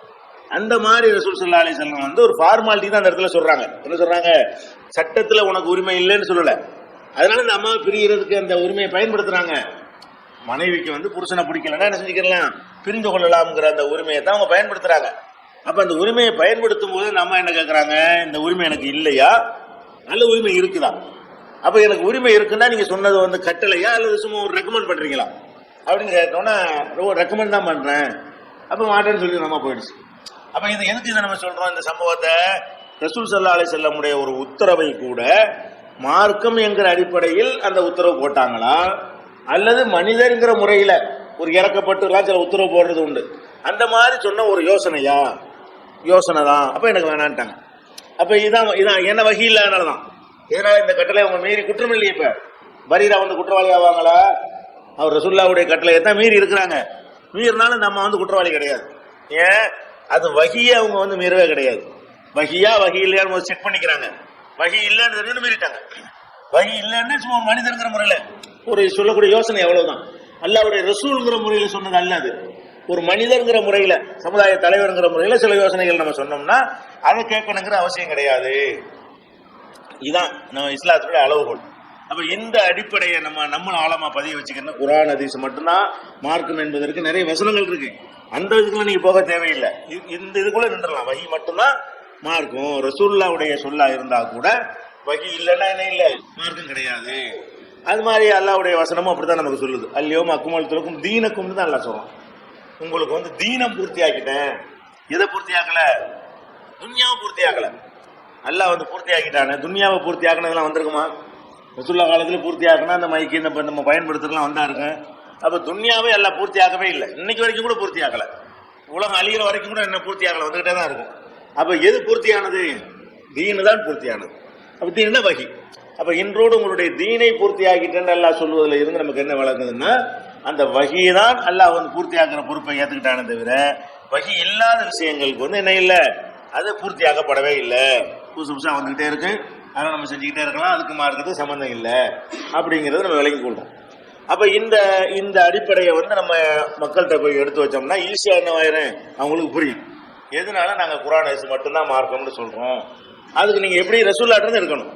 ரசூலுல்லாஹ்வே நீங்க என்ன செய்யல, முழுசா ஏத்துக்கலையே, நாங்களும் ஏத்துக்கல, நீங்களும் ஏத்துக்கலன்னா அது அந்த மாதிரி சொல்லக்கூடாது, புரிஞ்சுக்கிற மாதிரி சொல்லணும். ஏத்துக்கலன்னு சொல்லக்கூடாது. ரசூலுல்லாஹ்வுடைய வாழ்க்கையிலேயே வஹி இல்லாதது வஹியை கொண்டு உள்ளதுன்னு சொல்லி பிரித்து நம்ம வஹியை மார்க்கமா ஏற்றுக்கொள்றோம், வஹி இல்லாததை மார்க்கம் என்று நம்ம என்ன செய்வதில்லை, ஒருவரும் ஏற்றுக்கொள்வது இல்லை, ஒருவரும் கடைப்பிடிக்கிறது இல்லை, அந்த அவசியம் இல்லைங்கும் போது வஹி இல்லைன்னா எப்படி வந்து மார்க்கம் ஆகும்? அப்ப சஹாபாக்களுக்கு வஹி வந்துச்சா, இமாம்களுக்கு வஹி வந்துச்சா, முன்னோர்களுக்கு வஹி வருமா? அப்ப அல்லாஹ்வுடைய ரசூலுக்கே வஹி இல்லாட்டா ஏத்துக்கிறாட்டி அப்புறம் மற்றவங்களை பின்பற்ற வேண்டிய அவசியம் என்ன இருக்குது? இது நம்ம சைட்ல இருந்து உள்ள ஒரு வாதம். இது நம்ம சைடு வாதம், இதில் நம்ம சைட்ல இருந்து சொல்லக்கூடிய ஒரு வாதம். அவங்க என்ன வாதம் வைப்பாங்க, இதுக்கு அவங்களும் ஒரு வாதம் வைப்பாங்கல்ல. ஏன் இப்படிலாம் சேர்றோம்னு கேட்டா அவங்க சொல்ல வாதம் உருப்படியான வாதம் கிடையாது. இருந்தாலும் நம்ம அந்த வாதத்தையும் தெரிஞ்சுக்கணும். ஏன்னா அது சரிமா 4 பேர் வழங்குறவா இருக்கத்தான் செய்வான், இருந்துட்டு அதை நியாயப்படுத்தக்கூடியவருக்கு தான் செய்வான். அவங்க என்னென்ன வாதம்லாம் வைப்பாங்கன்னு கேட்டீங்கன்னா, வகியை தான் பின்பற்றணும், அதில் மாற்று கருத்து கிடையாது. ஆனால் வகி நமக்கெல்லாம் விளங்காது. அவங்களுடைய மெயின் வாதம் என்ன வைப்பாங்க, வகியை தான் பின்பற்றணுங்கிறது உண்மைதான், நமக்கெல்லாம் விளங்காது, அதெல்லாம் விளங்குவதற்கு நிறைய கலைகள்லாம் கரைச்சி குடிச்சிருக்கணும், நமக்கு அதெல்லாம் புரிந்து கொள்ள இயலாது. நமக்கு புரிந்து கொள்ற வகையில் தான் இமாம்கள் அதை விளக்கி சொல்லியிருக்காங்களே தவிர இமாம்கள் பெரியார்கள்ங்கிறவங்க அவங்க சொந்தமாவெல்லாம் உண்டாக்கி சொல்லல. அந்த வகியை விளங்குறதுல தான் மேட்டர்னு சொல்லி டாபிக் மாத்துவாங்க. எப்படி மாத்துவாங்க, வகியை தான் பின்பற்றக்கூட, வகி இல்லாம பின்பற்றலாம்னு சொல்ல இயலாது. உங்களுக்கு சொன்ன மாட்டிக்கிடுவாங்க. ஏன்னா வகி இல்லாட்ட நாங்க பின்பற்றுவோம், எவன் சொன்னாலும் கேட்போம்னு சொல்ல இயலுமா? அதுக்கு ஒரு மார்க்க ரீதியான ஒரு முத்திரையை குத்தி தான் நியாயப்படுத்த முடியும். அவங்க எப்படி நியாயப்படுத்துவாங்கன்னு கேட்டா, வகியை தான் பின்பற்றனால சந்தேகமே கிடையாது, வகி ரொம்ப கஷ்டம், நமக்கு விளங்காது, அந்த காலத்தில் உள்ள மக்கள் அளவுக்கு நமக்கு புரிந்து கொள்ளக்கூடிய ஆற்றல் இல்லை. அப்ப இமாம்கள் பெரியார்கள் சஹாபாக்கள்லாம் அவங்க சொல்றாங்க என்று சொன்னா, அவங்க அந்த வகியை விளங்கி நமக்கு சொல்றாங்க. வகி நேரடியாக நமக்கு விளங்காதான், அந்த வகியை அவங்க தான் நல்லா விளங்குவாங்க, அவங்க விளங்கி நமக்கு சொல்றதான் நாங்க எடுத்துக்கொண்டிருக்கோமே தவிர அவங்களுக்கு சுயமா வகி வச்சு நாங்க சொல்லல. இதான் அவங்க நியாயப்படுத்தி கொண்டிருப்பதற்கு ஒரு அடிப்படையாக இருக்கிறது. இப்ப இந்த சரியா, அதுக்கு நிறைய காரணங்களை சொல்லுவாங்க. என்ன காரணம், இப்ப இந்த வகி இறங்கின காலத்து கிட்டத்துல இருக்காங்கல்ல, அவங்களுக்கு நல்லா புரியும் போதுமே அவங்க வாதம். இப்ப நம்ம 14 நூற்றாண்டு கடந்துட்டோம், அவங்க இமாம்கள் சஹாபாக்கள் அதே அதே காலத்திலேயே தொட்டு வாழ்ந்துகிட்டு இருக்கிறாங்க. அப்படிங்கும் பொழுது அந்த வகிக்கு என்ன அர்த்தங்கிற அந்த அந்த காலத்தில் உள்ளவங்களுக்கு நல்ல விளங்கும். இவங்க சொல்லக்கூடிய வாதம் நம்ம விளங்குறத விட, இப்ப நான் ஒரு வார்த்தையை சொல்றேன்னு சொன்னா, நான் வாழ்ற காலத்தில் உள்ளவங்க தான் அதை கரெக்டா விளங்குவாங்க. நான் சொன்ன வார்த்தையை ஒரு 500 வருஷம் பிஞ்சு வர்றவங்க கரெக்டா என்ன செய்ய மாட்டாங்க, விளங்க மாட்டாங்க. அப்ப சஹாபாக்கள் இமாம்கள்லாம் அந்த வகிக்கு அருகில் உள்ள காலத்தில் வாழ்ந்திருக்கிற காரணத்தினால என்ன சொன்னாங்களோ அது கரெக்டான மீனிங்கோட யாருக்கு விளங்க இயலும், அவங்களுக்கு விளங்க இயலும். அந்த ஒரு பிளஸ் பாயிண்ட் அவங்களுக்கு இருக்கிறது. ரெண்டாவது நம்ம காலத்தில் ஒரு சிறந்த காலம்னு சொல்ல இயலும், ஆனா அவங்கெல்லாம் சிறந்த சமுதாயமா இருந்தாங்க. அதுக்கு ஹதீஸ்லாம் இருக்குது. காலத்திலேயே என் காலத்தவர்கள் தான் ரொம்ப சிறந்தவங்க, அதுக்கு அடுத்து சிறந்தவங்க 3 வகையை ரசூலுல்லாஹ் பிரிக்கிறாங்க. அப்ப சிறந்த சமுதாயங்கும் போது அவங்களுக்கு இந்த சுயநல நோக்கம்லாம் குறைவா இருக்கும். ஆதாயத்துக்கு தகுந்த மாதிரிலாம் வளைக்க மாட்டாங்க, கரெக்டா அல்லாஹ்வுக்கு பயந்து அது என்ன உள்ளதோ உள்ளபடி விளங்குவாங்க. பிற்காலத்துல எல்லாம் அந்த மாதிரியான ஒரு தன்மையெல்லாம் ஈடுபட்டு போச்சு, அதனால நமக்கு என்ன செய்ய முடியாது, அது அப்படியே விளங்க முடியாது. இந்த மாதிரியான சில காரணங்களை வைத்துக்கொண்டு என்ன செய்வாங்க, குர்ஆன் அடிப்படையா இருந்தாலும் நமக்கு விளங்காது. அது நம்ம சொல்ற அப்படி ஒத்துக்குவாங்க, குர்ஆன் தான் அடிப்படை, ஹதீஸ் தான் அடிப்படை, அதுதான் வகி தான் பின்பற்றணும், அதுல மாற்றுக்கிறது கிடையாது, ஆனா விளங்காது. இப்படி டாபிக் கொண்டு போயிருவாங்க. அது நமக்கு விளங்காதுல, விளங்குனா தானே பின்பற்றலாம். விளங்குனவங்க நமக்கு எடுத்து சொல்லும் போது அதை நம்ம ஏத்துக்கிறோம். இது ஃபர்ஸ்ட் இதை தான் எடுத்து வைப்பாங்க. அவங்களோட பேசிக்கான வாதம் என்னது, நமக்கு வகியெல்லாம் விளங்காது. அப்ப இந்த வாதத்துக்கு நம்ம ஆன்சர் கேட்டா தெரிஞ்சு வச்சிருக்கணும். வகி விளங்காதுன்னு சொல்றாங்களே, விளங்காதுன்னு இவங்க சொல்வதும் அதுக்கு சொல்லக்கூடிய காரணங்களும் ஏற்றுக்கொள்ளக்கூடியதா இருக்குதா அப்படின்னு பார்த்தோம்னா அது அறவே ஏற்றுக்கொள்ள முடியாது. ஏன் ஏற்றுக்கொள்ள முடியாது? அப்ப ஒரு விஷயத்தை விளங்காதுன்னு சொன்னீர்களேயானால் அது யாரு சொன்னாரோ அவர் விளக்கலன்னு அதுக்கு அர்த்தம், அவர் விளக்க தெரியலன்னு அர்த்தம். விளங்காதுன்னு சொன்னா அதனுடைய விபரீதம் அவங்களுக்கு வழங்க மாட்டேங்குது. அதாவது வகி விளங்காது அப்படின்னா வகின்னா அல்லாட்டு இருந்தானே வருது. அப்ப அல்லாவுக்கு விளக்க தெரியாதுன்னு அர்த்தமாகுது. அல்லாஹ் ஏதோ ஒண்ணு சொல்ல நினைக்கிறான், அதை நமக்கு புரியுற மாதிரி அவனுக்கு என்ன செய்யல, அவனுக்கு சொல்ல தெரியல. ஆனா இமாம்கள் நல்லா அவங்க விவரம் கூடுதலா இருக்கிறாங்க அல்லாஹ் விட. அதான அதுக்கு அர்த்தம். இது மீனிங் என்ன, அவங்க விளங்காம வகி விளங்கான்னு சாதாரணமா சொல்லிட்டு போயிடுறாங்க. அவன் விளங்குறதுக்கு தான் ஒரு ஆளை கூட தேர்ந்தெடுத்து அவர் மூலமா அந்த செய்தியை சொல்லி அது விளங்குறதுக்காக வேண்டி கொஞ்சம் கொஞ்சமா மொத்தமா தந்துடாம 23 வருஷம் எடுத்து தேவைக்கு தகுந்தவாறு அப்ப 2 வருஷம் 3 வருஷமா வரும். அப்படியெல்லாம் விளங்குறதுக்கு இவ்வளவு முஸ்தீபுகளையும் அல்லாஹ் எடுத்து செய்யும் பொழுது அது விளங்கல என்று சொன்னா அவன் இறைவனா இருக்கிறதுக்கு தகுதியற்றவன் ஆயிடுது. இறைவன் விளங்குறதுக்காக வேண்டி எவ்வளவு முயற்சி எல்லாம் பண்றான், தோத்து போயிடுறான். விளங்குறதுக்கு செய்யற முயற்சியில் அல்லாஹ் என்ன செய்யறான், நம்ம விளக்க தெரியல அவனுக்கு தான் என்ன சொல்றான், அவன் என்ன சொல்றான்னு நமக்கு புரிய மாட்டேங்குது. அப்ப யாரோ ஒருத்தர் விளக்கி சொன்னா தான் விளங்குற அளவுல தஃசீர் தேவைப்படுது அப்படின்னு சொன்னார்களேயானால் அப்ப இது அல்லாஹ்வை அவமானப்படுத்தக்கூடிய, அல்லாஹ்வை கேவலப்படுத்தக்கூடிய, இறைத்தன்மையை பாதிக்கக்கூடிய ஒரு பயங்கரமான ஒரு வாதம்னு விளங்க மாட்டேங்குது. அது எப்படிப்பா அல்லாஹ்வுக்கு விளக்க தெரியாது, வேற யாரு விளக்குவா? அல்லாஹ்வே இதுல உரிமை கொண்டாடுறான். உலா யுனப்பியுக மிஸ்லு கபீர், என்ன மாதிரி ஒருத்தனுக்கு விளக்க இயலாது. நல்ல ஒரு விஷயத்தை சொல்லிட்டு என்ன செய்வான், ஒலாயு நபி உக்க மிஸ்ல கபீர், என்னைய மாதிரி யாராலையும் உனக்கு விலைக்கு சொல்ல முடியாது. நான் விலைக்கு சொல்ற விஷயத்துல என்னைய மிஞ்ச யாரும் கிடையாதுங்கிறான். அல்லாஹ் சொல்லாட்டால் நமக்கு தெரிஞ்ச விஷயம் இது. அல்லாஹ் எப்படி மிஞ்ச முடியும்? எதுலையும் மிஞ்ச முடியாதுல்ல. எதுலையும் அல்லாஹ் மிஞ்ச முடியாதுன்னா விலைக்கு சொல்றதுலையும் மிஞ்ச இயலாதுதான். இருந்தாலும் தெளிவா வரையும் சொல்றான்ல. இந்த வசனம் இல்லாட்டா கூட நம்ம அறிவை கொண்டு என்ன செய்யணும், அல்லாஹ் நல்லா விளக்குவானா, அவுலியாக்கள் நல்லா விளக்குவாங்களா, அல்லாஹ் விளக்குவானா இமாம்கள் விளக்குவாங்களா, அல்லாஹ் விளக்குவானா சஹாபாக்கள் விளக்குவாங்களான்னா இது ஒரு கேள்வியா? ஒரு இஸ்லாமிய அடிப்படையில் உள்ள வந்து இது ஒரு கொஸ்டின் ஆகுமா? அல்லாஹ்வோட எப்படி இதை கம்பேர் பண்றது? அப்ப அல்லாஹ் விளக்கு நான் தான் சிறந்த முறையில் விளக்கக்கூடியவன் அப்படின்னு சொல்றான். குர்ஆன் பூரா எடுத்து பார்த்தீங்கன்னா அல்லாஹ் என்ன சொல்றான், விளக்குறதுக்கு அவ்வளவு முயற்சி பண்ணு சொல்லி காட்டுறான். நான் லேசாக்கி வச்சிருக்கிறேன், சிந்திக்க மாட்டீங்களா? உலகது எஸ்என்எல் குர்ஆன், குர்ஆன் உங்களுக்கு லேசாக ஆக்கி வச்சிருக்கேன்னு சொல்றான்ல. திபியானல் குல்லி செய்யின், ஒவ்வொன்றுக்கும் தெள்ள தெளிவாக விளக்கக்கூடியதா இருக்குது அப்படின்னு சொல்றான். முதல் இன்னாசிங்கிறான், மனிதனுக்கு நேர்வழி காட்டுதுங்கிறான். அதே மாதிரி பையனாத்தி மின்னல் ஹுதாவுல் குர்ஆன்ங்கிறான், நேர்வழியை தெளிவாக வேற சொல்லுதுண்டு அது ஒரு சொந்தம் கொண்டாடுறான். சிந்திக்க மாட்டீங்களான்னு அல்லாஹ் கேட்கிறான். விளங்காத ஒண்ணு போய் சிந்திப்பாங்களா யாராவது? விளங்குனா தானே சிந்திக்க சொல்லி கேட்கவே முடியும். அது விளங்கு போய் தான் அல்லாஹ் என்ன செய்யறான், சிந்திக்க மாட்டீங்களான்னு கேட்கறான். இந்த கருத்துப்பட உள்ள வசனங்கள்லாம் நீங்க தொகுத்து வச்சுக்கணும். இதெல்லாம் எடுத்து என்ன செய்யணும், அப்ப அல்லாஹ் நான் விளக்குறதுக்காக வேண்டி தந்திருக்கேங்கிறான். அவனை லேசா விளங்குற மாதிரி ஆக்கி வச்சிருக்கேன்னு சொல்றான். அப்படி இருக்கும் பொழுது அல்லாஹ் சொன்னது விளங்கலன்னு ஒருவர் சொல்வாளையானால் அவர் அந்த அல்லாஹ்வுடைய அந்த தன்மையவே என்ன செய்யற, இறை தன்மையிலேயே அவர் குறை காண்டு குஃப்ருக்கு போயிடுறாரு. இந்த வாதத்தை ஒருத்தர் சொன்னான், குர்ஆன் விளங்காது, ஹதீஸ் விளங்காது என்று யாராவது சொல்வார்களேயானால் அவர்கள் அல்லாஹ் என்ன செய்யறாங்க, நிராகரிக்கிறாங்க, மடையங்கிறாங்க. அல்லாஹ்ங்கிறவனுக்கு ஒன்றும் தெரியாது அப்படிங்கிறது பாரதூரமான விஷயம். புரிய வைக்கணும். நீ சொல்றிய என்ன விளங்கிட்டு சொல்றேன்னு யோசிச்சு பாத்தியா? விளக்க அல்லாஹ்வுக்கு விளக்க தெரியலன்னா இது என்ன அர்த்தத்தை தருதுன்னு கொஞ்சமாவது சிந்திச்சு பாத்தியா? ஒரு பள்ளிக்கூடத்தில் ஒரு வாத்தியார் பாடம் நடத்துறாரு, மாணவர்களுக்கு விளங்கவே இல்லை. இன்னொருத்தர் பியூன் அதை விளக்கி கொடுக்குறாருன்னா இப்ப இதுக்கு என்னப்பா, இதுக்கு மீனிங் என்னப்பான்னு கேட்கணும். அதுக்கு இந்த பியூனே வாத்தியாரா இருந்துடலாமே. ஏன்னா பியூன் அழகா விளக்குறான், அந்த யாருக்கு அந்த பள்ளிக்கூடத்து வாத்தியாருக்கு விளக்க தெரியலன்னா அதுக்கு என்னப்பா அர்த்தம்? ஒரு மனிதன் மேலேயே இப்படிலாம் வித்தியாசம் இருக்கும்போது அல்லாஹ் போய் இவ்வளவு கேவலமாக்குறீங்களேன்னு கேட்டோம்னா இந்த வாதம் ஒண்ணுமெல்லாம் புசுக்குன்னு போயிடும். அப்ப அல்லாஹ்வுக்கு விளக்க தெரியாதுங்கிறது ஒரு மடத்தனமான ஒரு விஷயம். அதனால நான் விளக்கி இருக்கிறேன்னு அல்லாஹ் சொன்னா எல்லாருக்கும் விளங்கும். அதை நம்ம இதுக்கு பதில் இப்படிதான் சொல்லணும்.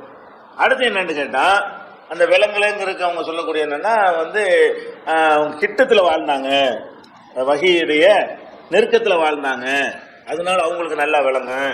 நம்ம தூரத்துக்கு வந்துட்டோம் அதனால விளங்காதுன்னு ஒரு வாதத்தை வைக்கிறாங்கல்ல. இதுவும் அறிவுபூர்வமானது கிடையாது. ஒரு விஷயம் மனிதனுடைய பேச்சு நீங்க சொல்ற மாதிரி சில நேரத்தில் சரியா வரலாம்.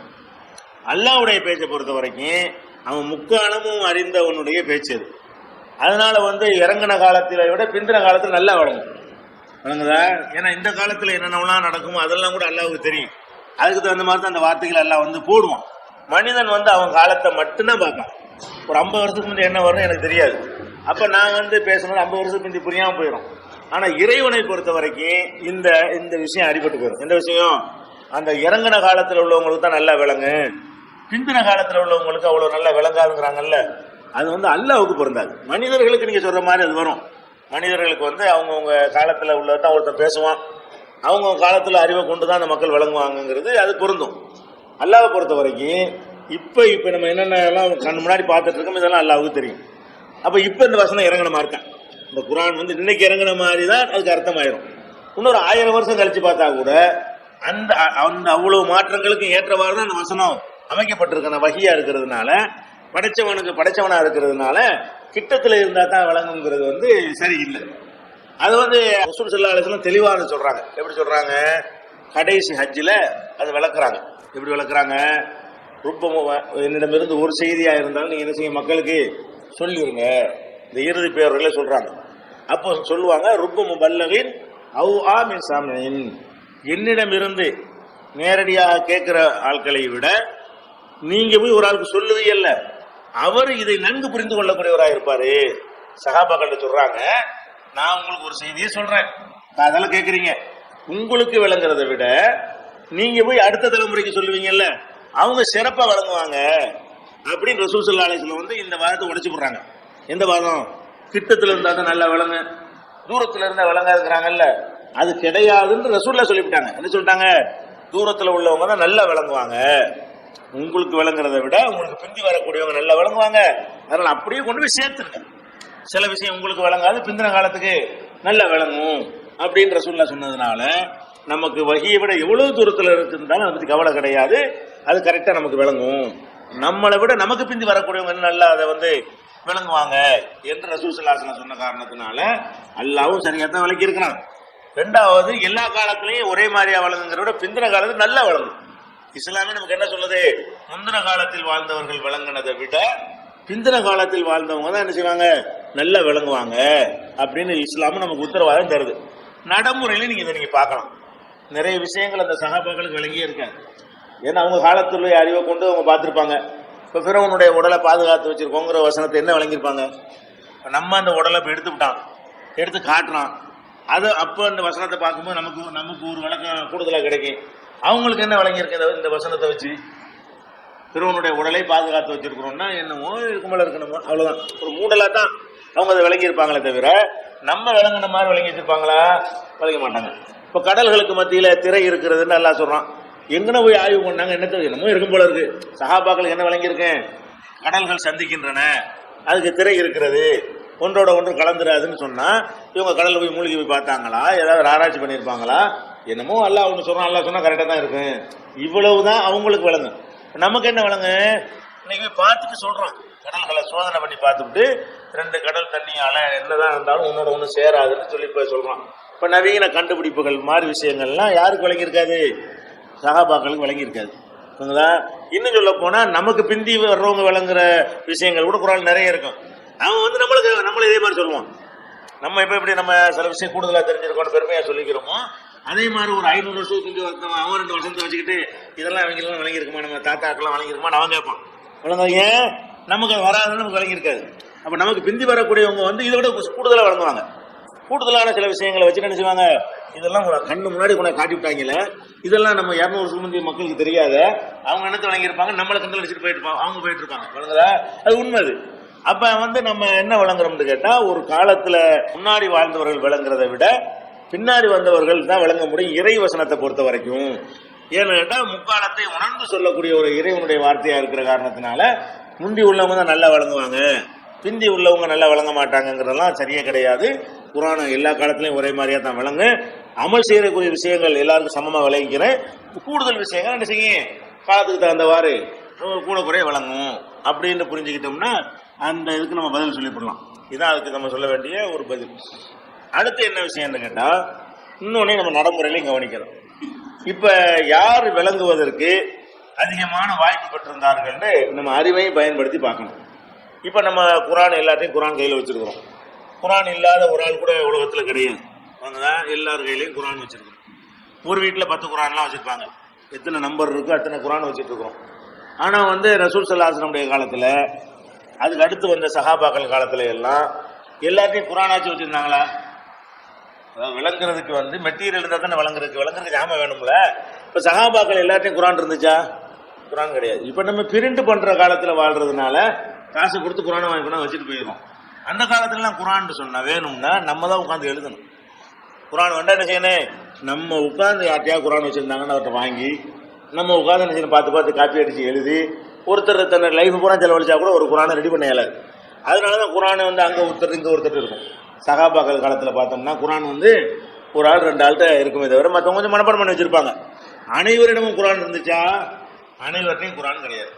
அப்ப குர்ஆன் அனைவர்ட்டையும் இல்லைங்கிற ஒரு சமுதாயம் நல்லா விளங்குமா? எல்லாரு கையிலையும் குர்ஆன் வச்சுக்கிற ஒரு சமுதாயம் நல்லா விளங்குமா? குர்ஆன் இல்லை நிறைய பேர்கிட்ட. சில பேர் மனப்பாடம் பண்ணி வச்சிருந்தாங்க. தொழுகைக்கு தேவையான சூறாக்கள் தான் தெரியும். எல்லாம் தெரிஞ்சவர்கள் ஹாஃபில்கள் லிஸ்ட் போடுறாங்க. மீதி பேருக்குலாம் தெரியாதுன்னு அர்த்தம். ஹாஃபில்கள்னு சொல்லி ஒரு லிஸ்ட்டை போடுறாங்க. இந்த நாள்ல குர்ஆனை மனப்பாடம் செஞ்சு வச்சிருந்தாங்க. அப்ப அவ்வளவு பேர் தான் மனப்பாடம் பண்ணியிருந்தாங்கன்னு சொன்னா அதுல எழுத தெரிஞ்சவங்க இத்தனை பேர் தான் வரேன். முதல்ல படப்பாடமும் கம்மியா இருக்குது. அனைவருக்கும் எழுத வாய்ச்சி தெரிஞ்சான்னு பார்த்து எழுதிருப்பாங்கன்னு சொல்லலாம். எழுதவே தெரியாது நிறைய சஹாபாக்களுக்கு. எழுத தெரியாது, வாசிக்கவும் தெரியாது, காப்பி எடுக்கவும் தெரியாது. அப்ப எழுத தெரியாத ஒரு சமுதாயம், மனப்பாடம் பண்ணாத ஒரு சமுதாயம். அப்படிங்கும் போது ஒரு ஒட்டுமொத்த சமுதாயத்துல ஒரு 100 பேர் குர்ஆனை அறிந்தவர்களா இருந்திருப்பாங்க. அவ்வளவுதான் இருந்திருப்பாங்க. மற்றவங்க எல்லாம் என்ன தொழுகையில கேட்கறாங்கல்ல, போய் அதுல உழுவுறது தான். போதும் போது காதுல விளங்கி சிலதை மனப்பாடம் பண்ணி வச்சிருந்தாங்க இல்லையா, இவ்வளவுதான் சஹாபாக்கள்கிட்ட என்ன இருந்துச்சு, குரானை பற்றின அந்த தகவல் இருந்துச்சு, ஒரு வழி இல்லை. அப்ப அவங்களுக்கு குரான்ல என்ன சொல்லுவோம், டக்குன்னு இன்னைக்கு நம்ம எடுத்து காட்டுற மாதிரிலாம் அவங்களுக்கு காட்ட முடியாது.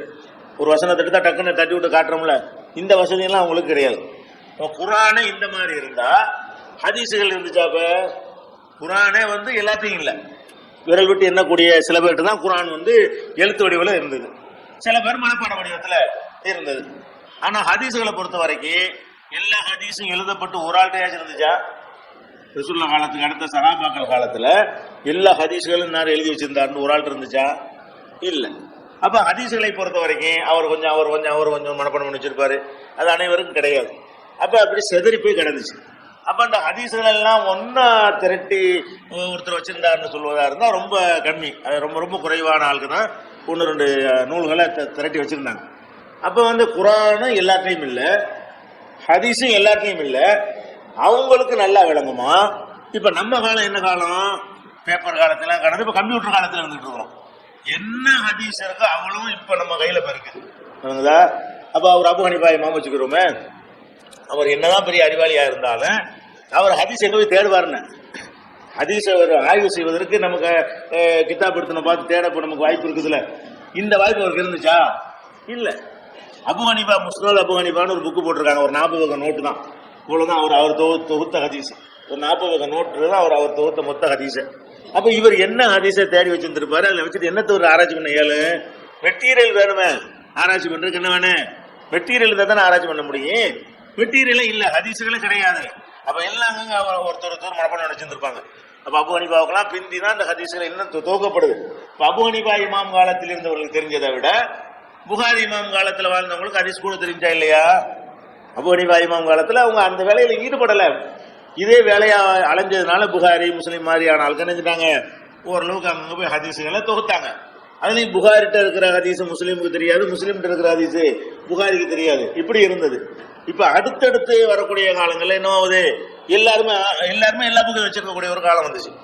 எல்லாத்தையும் புகாரி இருக்கும், எல்லாத்தையும் முஸ்லீம் இருக்கும், எல்லாத்தையும் அபுதாவுத் இருக்கும், எல்லாத்தையும் நசை இருக்கும். அப்படிங்கிற ஒரு காலம் வருவதற்கு 500 வருஷம் ஆயிடுச்சுல. ஹிஜ்ரி 500 அந்த மாதிரி எழுத்துலாம் அச்சுலாம் பரவலான பிறகுதான் 500 கிட்ட தான் எல்லா ஹதீஸ் நூல்களும் எல்லாரும் கிடைக்கிற ஒரு நிலையை அடைந்தார்கள். அதை முயற்சி பண்ணா கிடைக்குங்கிற, வாங்கி வச்சுக்கிட்டாங்கன்னு அர்த்தம் கிடையாது. முயற்சி பண்ணினால் அதை திரட்டலாம் என்கிற ஒரு காலம் 500 ஆயிடுச்சு. இப்ப ரசூல் ஸல்லல்லாஹு அலைஹி வஸல்லம் காலத்துக்கு 500 வருஷத்துக்கு பிறகுதான் உங்களுக்கு புகாரி வேண்டாம் வாங்கிட்டு வந்துடலாம், முஸ்லீம் வேண்டாம் வாங்கிக்கலாம், திருமதி வேண்டாம் வாங்கிக்கலாம் என்கிற ஒரு நிலைமை, கல்லச்சு மாதிரி செய்வாங்க இல்லையா, அந்த ஒரு நிலைமை வந்த பிறகுதான் இதெல்லாம் கிடைக்கிறதுக்கு ஒரு வாய்ப்பு கிடைச்சது. அப்ப நம்ம அந்த 500ல இருந்தவங்களுக்கு தெரிஞ்ச ஹதீஸுகள் 100ல உள்ளவங்களுக்கு தெரியாது. ஹிஜ்ரி 100ல, ஹிஜ்ரி 200ல, ஹிஜ்ரி 50ல இருந்த மக்களுக்கு என்ன தெரியாது, ஒரு விஷயமாக ரசூலுல்லாஹ் என்ன சொன்னாங்கன்னு தேடி பார்க்கறதுக்கு மெட்டீரியல் இருக்காது. எதுல போய் தேடி பார்ப்பாங்க? தெரிஞ்சா தானே பெருநாத்துக்கு எத்தனை தக்பீர்னா போய் தேடுறதுக்கு ஹதீஸ் புக் இருக்கணும்ல, புக்கு இல்ல. அப்ப அந்த மாதிரியான ஒரு இந்த 500க்கு அப்புறம் எழுத்துலாம் அச்சுக்களை வந்த பிறகுதான் மூல நூலே கிடைக்கிறது. இப்ப அப்படி வந்தா கூட கஷ்டம். மூல நூலே இருந்தா கூட இந்த கம்ப்யூட்டர் யுகத்துக்கு முந்தின காலத்தை 100 வருஷத்துக்கு முந்தைய எடுத்துக்கிட்டீங்கன்னு சொன்னா அப்ப அவ்வளவு கித்தாபு வாங்கி வச்சிருந்தாலும் தேடி எடுக்க இயலாது. இந்த பில்டிங் அளவுக்கு கித்தாபுல நீங்க அடுக்கி வச்சிருந்தா கூட எந்த பாடத்துல என்ன ஹதீஸ் இருக்குன்னு தேடி எடுக்க இயலுமா? தேடி எடுக்க முடியாது. அதுக்கு கஷ்டப்படணும், ரொம்ப மெனக்கடணும். ஒரு ஹதீஸ் வேணும்னு சொன்னா அவனே பிரட்டி பாக்குறதுக்குள்ள ஒரு லைஃபே போயிடும். யாவோ சக்தி ரொம்ப இருந்தா மட்டும்தான் இதுல இருக்குன்னு கண்டுபிடிக்கணும். இப்ப இன்னும் அட்வான்ஸ் நம்ம இருக்கணும். நம்ம இருந்த காலத்தோட ஒப்பிட்டு பார்த்தோம்னு சொன்னா இந்த 500ல இருந்தவங்க 600ல இருந்தவங்க ஒண்ணுமே கிடையாது. நம்ம ஒரு பட்டனை தட்டினோம்னா என்ன வாயிர அந்த ஒரு சொல்ல போட்டோம்னா எங்கெங்க இருக்கோ அப்படி எடுத்து நான் தந்துரும். இந்த புக்கில் தான் இது இருக்குது, இந்த ஹதீஸுடைய அறிவிப்பாளர்ல இருந்து எல்லாத்தையும் எடுக்க முடிகிறது. அப்ப நம்ம அறிவு கொண்டு சிந்திச்சு பார்த்தா கூட அந்த காலத்தில் வாழ்ந்தவர்கள் அறிந்து கொள்வதை விட இப்ப நம்ம தான் அறிந்து கொள்ற நிலையில் சிறந்த நிலையில் இருக்கிறோம். வகையும் வழங்கக்கூடியதா தான் இருக்குது. அதே நேரத்துல தூரத்துல இருக்கிற நமக்கு தான் நல்லா வழங்குமே தவிர வகைக்கு கிட்டத்துல இருந்தாங்களே அவங்களுக்கு நல்லா விளங்காது. அப்போ ஒரு வார்த்தைக்கு அர்த்தம் கண்டுபிடிக்கிறதா இருந்தா கூட அது கூட நமக்கு தான் நல்லா முடியும். எல்லா டிக்ஷனரியும் இப்ப கையில் வச்சிருக்கிறோம். எல்லாமே ஒரு ஹதீஸ்க்கு என்ன அர்த்தம் கண்டுபிடிக்கிறதா இருந்தா கூட அதுக்கு உரிய நூல்கள் வேணுமா இல்லையா? அது சம்பந்தமா எழுதப்பட்ட நூல்கள்லாம் எல்லாம் வச்சுக்கிட்டா கையில வச்சுட்டா இல்ல. அப்ப எல்லா வகையில பார்த்தாலும் இப்ப நம்ம விளங்குறதை விட மேற்கொண்ட நிலையிலாம் யாரும் அவங்க எல்லாம் விளங்கிருக்க முடியாது. ஆனா ஒரு விஷயம், இந்த வசதிகளோட அவங்க இருப்பாருனால விளங்குவாங்க. இப்ப உதாரணம், இப்ப வந்து இந்த அறிஞர்கள் அந்த காலத்துல வாழ்ந்தாங்கல்ல, அவங்க மாதிரியான ஆளுக்கு வந்து இந்த நம்ம வாழ்ற காலத்துல வாழ்ந்தாங்கன்னு சொன்னா எங்கேயோ போயிடுவாங்க. அந்த அறிவியலை நம்ம வந்து குறைச்சலாம் மதிப்படையல. அந்த மாதிரி ஒரு ரெஃபரன்ஸ் இல்லாத காலத்தில் அம்புட்டை யாவசத்தில் வச்சுக்கிட்டு இந்த கிதாபில் இருக்கு அந்த கிதாபில் கரெக்டாக குறிப்பிடுவாங்க. ஆச்சரியமா இருக்கும் நமக்கு, எப்படி இந்த அம்புட்டு கிதாபை பார்த்தாருன்னு நினைக்கிற மாதிரி இருக்கும். சில அறிஞர்கள் வந்து அந்த காலத்துல மேற்கோள் காட்டுவாங்க. அப்ப அந்த மேற்கோள் காட்டுறது நமக்கு பெருமைப்பா இருக்கும். அது அவங்க அறிவுலாம் குறைவு கிடையாது. அறிவுக்கு நிறைய இருக்கிறது மட்டும் பத்தாது, மேற்றம் இருக்கணும். அறிவை கொண்டு மட்டும் கண்டுபிடிக்க இயலாத, அறிவு இருப்பதோடு என்ன இருக்கணும், மூல நூல்கள் கைவசம் இருந்தா தானே அதை ஆராய்ச்சி பண்ண முடியும். மூல நூல்கள் வந்து முழுமையாக திரட்டப்படாத ஒரு குறை இருந்து கொண்டே வந்தது 500 வரைக்கும். அந்த 500 காலத்தில் வந்த ஆராய்ச்சிகள் எல்லாம் 100% சரியா இருக்கவே இருக்காது. அதனால இமாம்களை அவங்களே மாத்தி இருந்திருக்காங்க. நல்ல இடத்துல முயற்சி பண்ணாங்க. அவங்களே தங்களுடைய கூற்றுக்களை என்னஞ்சாங்க மாத்திக்கிட்டு இருந்தாங்களா இல்லையா? நேற்று ஒன்று சொல்லுவாங்க, இன்னைக்கு ஒன்று சொல்லுவாங்க, நாளைக்கு வேற ஒன்று சொல்லுவாங்க. ஏன்? ஆதாரங்கள் இருக்கிற வச்சுக்கிட்டு அவங்க ஏதோ ஐடியா பண்ணி ஒரு கருத்தை சொல்லுவாங்க. அப்புறம் தப்புன்னு தெரிஞ்சோன்னு மாட்டிக்கிடுவாங்க. இப்படி எல்லாம் ரொம்ப அதிகமான விஷயங்களை வந்து வாபஸ் வாங்கியிருக்கிறாங்க. ஆனா இப்ப அதிகமா வாபஸ் வாங்குறதுனால இப்ப கிடையாது, கொஞ்சம் தான் வாபஸ் வாங்குற மாதிரி வரும். அந்த அளவுக்கு வந்து நிறைய எல்லாம் வந்து கையில கிடைக்கிறது. அப்ப நம்ம இது விளங்காதுங்கிற விஷயமும் தப்பு. முந்தி உள்ளவங்களுக்கு தான் நல்லா விளங்கு, பிந்தி உள்ளவங்களுக்கு நல்லா விளங்காதுன்னு சொல்றாங்க பாருங்களா, அதுவும் தப்பு. முந்தி உள்ளவங்களை விட பிந்தி உள்ளவங்களுக்கு தான் என்ன செய்யும், நமக்கு தான் நல்லா விளங்கும். நம்மளை விட நமக்கு பிந்தி வர்றவனுக்கு நல்லா விளங்கும். விளங்குதா? இப்ப நம்ம பாக்குற காலத்தை விடவும் இன்னும் அட்வான்ஸா உலகம் போய்கிட்டே இருக்குது. கம்ப்யூட்டர் யுகத்தையும் தாண்டி போயிடும் போல இருக்கு. அந்த மாதிரி ஒரு யுகம் வரும் பொழுது என்ன அதுவே சொல்ல ஆரம்பிச்சிருப்போம். நம்ம தேடவுல செய்யறோம், தேடவுல வேண்டியது இல்ல, அது கம்ப்யூட்டரை பேசும். விளங்குதா? அதுவே பேசி என்ன செய்யும், நீ எந்த இடத்துல இந்த அதிசய தப்பா சொல்ற, இப்படித்தான் இருக்குதுன்னு சொல்லி அது என்ன செய்யும், அது மாதிரி சிரிக்கிறது நிஜமாகவே. அது மாதிரியான ஒரு யுகம் வரும் பொழுது நமக்கு ஒரு வேலையுமே இருக்காது. அந்த மாதிரி எல்லாம் வந்தா இன்னும் அட்வான்ஸ் அவங்க நல்லா விளங்குவாங்க. இப்ப நம்ம விளங்குறத விட நமக்கு பிந்தி வரக்கூடிய மக்கள் என்ன செய்வாங்க, சிறப்பா விளங்குவாங்க. இப்ப கம்ப்யூட்டர் இல்லாம ஒரு சின்ன இது மாதிரி கம்ப்யூட்டர் கண்டுபிடிச்சுட்டாங்க. இது மாதிரி காலத்துல ஒண்ணு மாட்டிக்கிறாங்க. மாட்டிட்டு என்ன செய்ய வேண்டியது, செவத்துல வந்து ஸ்கிரீன் மாதிரி வருது. செவத்துல தட்டி பட்டனா எந்த செவத்துல வேணாலும் வச்சுக்கலாம். இதுதான் கம்ப்யூட்டர். காலத்துல மாட்டிட்டு லைட்டை போட்டு விட்டோம்னா அதுல ஸ்கிரீன் மாதிரி அடிக்குது. இப்ப அதை கண்டுபிடிச்சு விட்டாங்க. இவர் இந்தியாக்காரர் தான் கண்டுபிடிச்சிருக்கான்.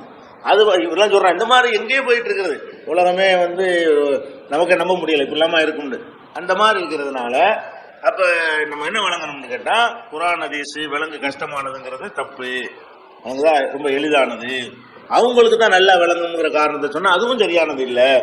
அடுத்து என்ன சொல்லுவாங்கன்னு கேட்டா, நம்ம அஜமிகளா இருக்கிறோம்ல, அரபிய தாய்மொழி இல்லாம அதை ஒரு காரணமா கொண்டாந்து என்ன செய்வாங்க, பயன் மக்கள்கிட்ட வைப்பாங்க. குர்ஆன் வந்து அரபியில இருக்குது, உனக்கு அரபி தெரியுமா? ஹதீஸ் வந்து அரபியில இருக்குது, அரபி உனக்கு தெரியுமா? அப்ப அரபி மொழியில இருக்கிற காரணத்தினால உங்களுக்கு எல்லாம் வழங்காது அப்படிங்கிற ஒரு வாதத்தை வைத்துக் கொண்டு இதை நியாயப்படுத்துவாங்க. எதை நியாயப்படுத்துறது, வகி எப்படியாவது குர்ஆன் விளங்கலன்னு ஆக்கி போடணும். ஒரே நோக்கம் என்னது, குர்ஆன் விளங்கலன்னு ஆக்கணுங்கிறதுக்காக வேண்டி அடுத்தவங்க எடுத்து வைக்கிற வாதம் என்னன்னு கேட்டா, குர்ஆன் வந்து நம்ம தாய்மொழியில இல்ல, ஹதீஸ் நம்ம தாய்மொழியில இல்ல, அப்ப எப்படி விளங்கணும்னு ஒரு வாதத்தை கேட்பாங்க. ஆனா இதுல வந்து இப்ப சரி குர்ஆன் அரபி மொழியில இல்ல, ஹதீஸும் அரபி மொழியில இல்ல, நம்ம அதனால மதுஹப் வேணுங்கிறாங்கல்ல, மதுஹப்லாம் அரபு மொழியில தானே இருக்கு, அது மாதிரி எப்படி விளங்கும்னா, மதுஹப் கிதாபுகள்லாம் எந்த பாஷையில இருக்குது, இந்த ஷாஃபி கிதாபு ஹனஃபி கிதாபுங்கிறாங்களே அதெல்லாம் எந்த மொழியில இருக்குது? அப்படின்னா ஒவ்வொரு மாநிலத்துக்கு ஒரு இமாம் தனியா வந்தாரா? தமிழுக்கு ஒரு இமாம் வந்தாரு. நீங்க சொல்லக்கூடிய அபு ஹனீஃபாவும் அரபிலாம் பேசியிருக்கிறாரு, ஷாஃபி இமாமும் அரபிலாம் பேசியிருக்கிறாரு, மாலிக் இமாமும் அரபிலாம் பேசியிருக்கிறாரு, ஹம்பலி இமாமும் அரபிலாம் பேசியிருக்காரு, சஹாபாக்கள்லாம் அரபிலாம் பேசியிருக்கிறாங்க. இப்ப குர்ஆன் அரபியா இருக்குமே, அதான் காரணமா இருக்குமே. ஆனால் அப்ப அதே அங்கேயும் வருமே, குர்ஆன் அரபில இருக்கனால வழங்காட்டி சஹாபி அரபில பேசுறதுனால அது வழங்கான்னு சொல்லிட்டு போங்க. அப்ப இமாம்கள் அரபில பேசுறதுனால அது வழங்கான்னு போங்க. அப்ப மதுஹப் கிதாபுகள் நீங்க வச்சுக்கிற அம்புட்டு அரபிலாம் வச்சிருக்கான். மதரசாக்கள்ல வந்து பாடத்துல வச்சுக்கிற எல்லா மதுஹப் கிதாபுகளும் எந்த மொழியில இருக்கு? அரபிலான இருக்குது. அப்ப இது சும்மா ஏமாத்திருக்க சொல்றான், அரபில இருக்குது நமக்கு விளங்காது அப்படின்னு சொன்னா இவங்க என்ன செய்யணும், தமிழ்ல இருந்தா மட்டும்தான் ஒத்துக்கிறேன்னு சொல்லணும். அப்ப தமிழ் இல்லாதவர்களை எல்லாம் தூக்கி எரிஞ்சு போடணும். தமிழ்ல யாராவது ஒன்று சொன்னா நாங்க ஏத்துக்கிறோம், அந்த அரபி இமாம்கள் இதெல்லாம் ஏத்துக்கிற கூடாதுன்னு சொன்னா நம்ம ஒத்துக்கிறலாம். ஆனா அரபியில இருக்கிற காரணத்தை காட்டிக்கிட்டு இவங்க எடுத்து காட்டக்கூடிய மதுஹப் நூல்களும் இதுலதான் இருக்கு, அரபில தான் இருக்கு. அப்ப இது வந்து பொய்யான வாதம் வழங்குதுல. அரபு மொழியில் இருக்கிறதுங்கிற ஒரு காரணம். எந்த மொழியில இருந்தாலும் மொழிபெயர்த்தால் விளங்க சாதாரண ஒரு விஷயம். இது ஒரு பாயிண்டே கிடையாது.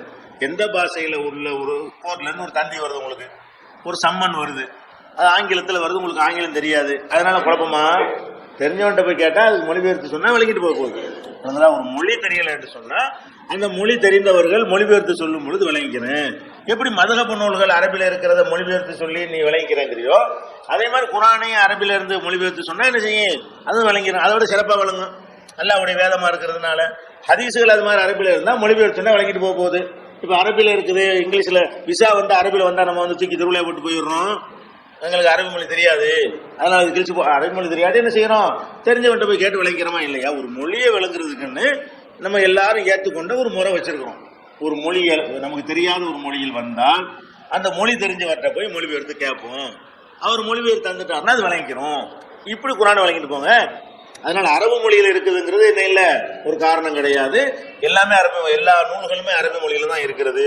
அந்த மதுஹப் நூல்களை வந்து அரபில இருந்து தமிழ்ல தான் உனக்கு மொழிபெயர்த்து சொல்றாங்க. இதுக்கு செய்யற முயற்சி எதுக்கு செஞ்சுட்டு போயிடலாம்? குர்ஆனை செஞ்சுட்டு போயிடலாம். இந்த மதுஹப் உள்ள அரபியில இருக்கிற நூலை எடுத்து உனக்கு தமிழாக்கம் பண்ணி புரிய வைக்கிறதை விட அல்லாஹ்வுடைய வேதத்தையே தமிழாக்கம் பண்ணி புரிய வச்சா ஈஸியா விளங்கிட்டு போயிருது. அதனால இந்த ஒரு விஷயம் என்ன இல்லை, ஒரு ஏற்கத்தக்க வாதம் கிடையாது. அரபு மொழியில் இருக்குங்கிறலாம் பேச்சே கிடையாது. அரபு மொழியில இருந்தாலும் மொழிபெயர்த்தா என்ன செய்யும்? விளங்கும். மதுஹப் நூல் விளங்குறதை விட நல்லா விளங்கும் அப்படின்னு வச்சுக்கணும். அடுத்து என்னன்னு கேட்டா, இந்த குர்ஆன்ல விளங்காது அப்படின்னு சொல்லுவாங்க இல்லையா? அவங்க சொல்லக்கூடியவங்க வந்து அதுல உண்மையாளர்களா இருக்கணும். குர்ஆன் விளங்காதுன்னு சொல்றதுல.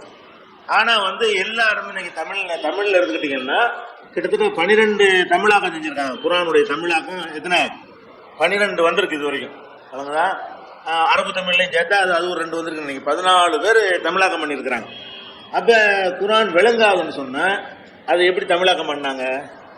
பாக்கியாத்துர் முன்னுரையோட, அவங்களுடைய அணிந்துரையோட, பல அறிஞர்களுக்கு இதெல்லாம் கொடுத்து என்ன செய்யறாங்க? இந்த குர்ஆன் நிஜாமுதீன் மம்பைன்னு ஒருத்தர் மொழிபெயர்த்திருக்காரு.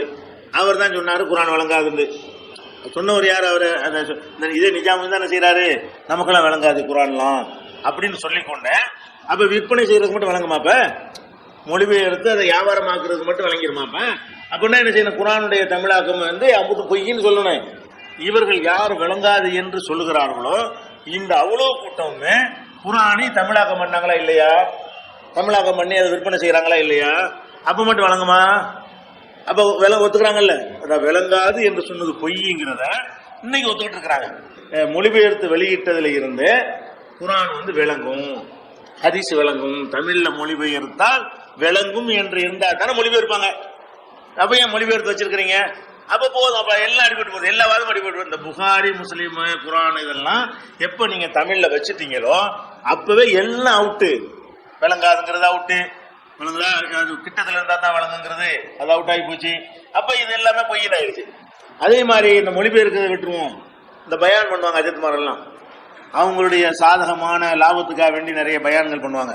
அப்போ அது மாதிரி வசனத்தெல்லாம் அழகா தேர்ந்தெடுத்து பொறுக்கி எடுத்து போட்டு என்ன செய்வாங்க? மக்கள்கிட்ட பயான் பண்ணி வசூல் பண்றாங்களா இல்லையா? அது விளங்காட்டி எப்படி விளங்காத ஒன்றை சொல்லி எப்படி வசூல் பண்றது? ஜக்காத்து, தர்மம், இதை பத்தி எல்லாம் உள்ள வசனங்கள்லாம் அழகா பாயிண்டா தொகுப்பாங்க. தொகுத்துக்கிட்ட என்ன செய்வாங்க? மக்கள்கிட்ட பேசி எங்களுக்கு அள்ளி போடுங்க அப்படின்னு கேட்பாங்க. விளங்க போய் தான் அள்ளி போட சொல்றீங்க. அந்த வசனத்துக்கு வந்து இன்னதான் அர்த்தம் விளங்கி மக்களுக்கு விளங்க வச்சு உங்களுக்கு வசூல் பண்ணிட்டு போயிடுறீங்களா இல்லையா? அப்ப விளங்கத்தானே செய்யுது. அப்ப இது எல்லாத்தையும் வச்சு பார்க்கும் பொழுது குர்ஆன் ஹதீஸ் விளங்காது என்கிற அந்த அடித்தளமே தவறான ஒரு அடித்தளம். குர்ஆன் ஹதீஸ் மாதிரி விளங்கக்கூடியது எதுவுமே கிடையாது. என்ன விஷயங்கள்னு கேட்டா, எந்த ஒரு மொழியில உள்ள விஷயமா இருந்தாலும் மேலோட்டமாக விளங்கக்கூடியது சிலது இருக்கும், ஆழமாக விளங்கக்கூடியது சிலது இருக்கும். விளங்குதா? அந்த மாதிரி குர்ஆன்லயும் உண்டு. குர்ஆன்ல என்ன சில வசனங்கள் உங்களுக்கு விளங்காம இருக்கும், விளங்குதா? குர்ஆன்ல சில வசனங்கள் சிலருக்கு விளங்குற கொஞ்சம் கஷ்டமானதா இருக்கும். ஆனா குர்ஆனை பொறுத்த வரைக்கும் அதுல வந்து பல அடிப்படையில் அந்த குர்ஆன் நல்லா தந்திருக்கிறான். ஒண்ணு வந்து இலக்கிய உதாரணங்கள், இலக்கியமாக சொல்லக்கூடிய ஓமைகள் குர்ஆன்ல இருக்கு. அந்த இலக்கியம்லாம் யாருக்கு விளங்கு? கொஞ்சம் பண்டிதர்களா இருந்த அந்த மொழியிலேயே நாலேஜ் உள்ளவங்களுக்கு தான் அது என்ன இலக்கியம் இதுல அடங்கி இருக்கிறது, என்ன டேஸ்ட் இதுல மறைஞ்சி இருக்குதுங்கிறது விளங்கும். அது மாதிரி மனிதர்களுடைய பேச்சில் இருக்கிற மாதிரி குர்ஆன்லயும் அந்த மாதிரியான உதாரணங்கள் இருக்கிறது. அது எல்லாருக்கும் விளங்காது. விளங்குதா? அது விளங்காததுனால ஒருவனுடைய அமல் செய்வதற்கு அது எந்த வகையிலும் தடையா இருக்காது. வழங்குதா? தொழுவுங்க, இது எல்லாருக்கும் வழங்கும். நோன்பு ரமலான் மாதத்தில் நோன்பு கடமையாக்கப்பட்டது, இது இது அரபில சொன்னா அரபில வழங்கு, இதை மொழிபெயர்த்து தமிழ்ல சொன்னா தமிழ்ல உள்ளு விளங்கிடும். ரமலான் மாதத்தில் நோன்பு கடமையாக்கப்பட்டுள்ளதுங்கிற இந்த மாசம் எந்த மொழியில மொழிபெயர்த்தால் வழங்க வழங்காதா?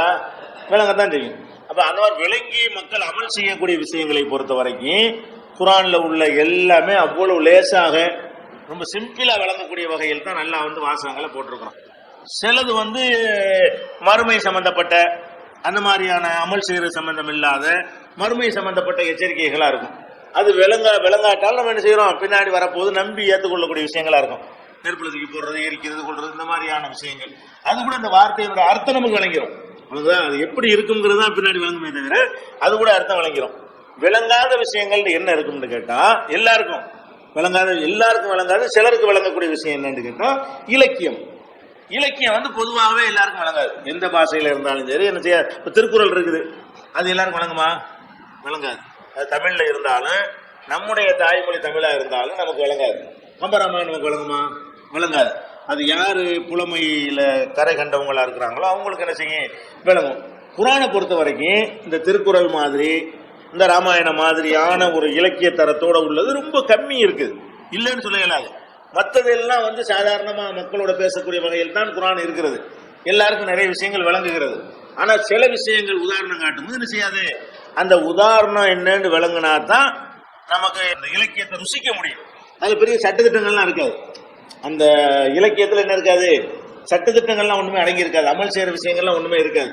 அந்த மாதிரி உள்ள விஷயங்கள் எல்லா பாஷைகளையும், என் பாஷையில, உங்க பாஷையில, அனைத்து மனிதனுடைய பாஷைகளையும் அது மாதிரி தரத்துல உள்ள விஷயங்கள் சிலது இருக்கு. அது இலக்கிய நாட்டம் உள்ளவங்களுக்கு அது யூஸ் ஆகும். இலக்கியத்துல யார் இன்ட்ரெஸ்ட் உள்ளவங்களா இருக்கிறாங்களோ, அது அறிந்து கொள்ள ஆசைப்படுறவங்களா இருக்கிறாங்களோ, அவங்க உட்கார்ந்து எடுத்துக்கிட்டாங்கன்னா கூடுதலாக ஒரு டேஸ்ட் உங்களுக்கு கிடைக்குமே தவிர, அது தெரியாம போறதுனால நமக்கு குர்ஆனுடைய அந்த கான்செப்ட்ல குறை வராது. குர்ஆன் நம்ம என்ன நோக்கி நம்மள பேசுகிறதோ, என்ன உத்தரவு போடுகிறதோ, அதை புரிஞ்சுக்கிறதுக்கு என்ன வராது, அதுல எந்த விதமான தடையுமே வராது. அப்படியான இலக்கியமான உதாரணங்கள் காட்டுறது திருக்குர்ஆன். ஊமைகள் என்ன போட்டிருக்கோம்ல, வானத்திலிருந்து மழை இருக்கிறோம், அந்த மாதிரிலாம் சில விஷயங்கள்லாம் வரும். இதெல்லாம் கொஞ்சம் அந்த இலக்கிய ரசனை உள்ளவங்களுக்கு நல்லா பளிச்சுன்னு என்ன செய்யும், புரியும். அப்படி இல்லாதவங்களுக்கு தேவையில்லாத பெரிய பெரிய விஷயம் கிடையாது. அதனால அவங்களுடைய அமல்களை என்ன செய்யாது, பெரிய அளவுல பாதிக்காது. அப்ப அந்த மாதிரி குர்ஆன்ல நம்ம இபாத்து செய்யற விஷயம், நம்பிக்கை கொள்ள வேண்டிய விஷயம், மறுமையை பற்றி பயப்படுற ஒரு விஷயம், அல்லாஹ்வுடைய தன்மைகளை புரிந்து கொள்ற விஷயம், இந்த உலகம் அழிக்கப்படும்ங்கிற விஷயம், இதான குர்ஆனுடைய உள்ளடக்கம். இதுல யாருக்கும் எந்த குழப்பம் இல்லாம தெளிவா என்ன செய்யும், விளங்கத்தான் செய்யும். இது இந்த விஷயத்தை புரிஞ்சுக்கிட்டோம்னு சொன்னா, அந்த குர்ஆனும் ஹதீஸும் தான் இஸ்லாத்தின் அடிப்படை, வஹி மட்டும்தான் அடிப்படைங்கிறது தெளிவாக தெரிஞ்சு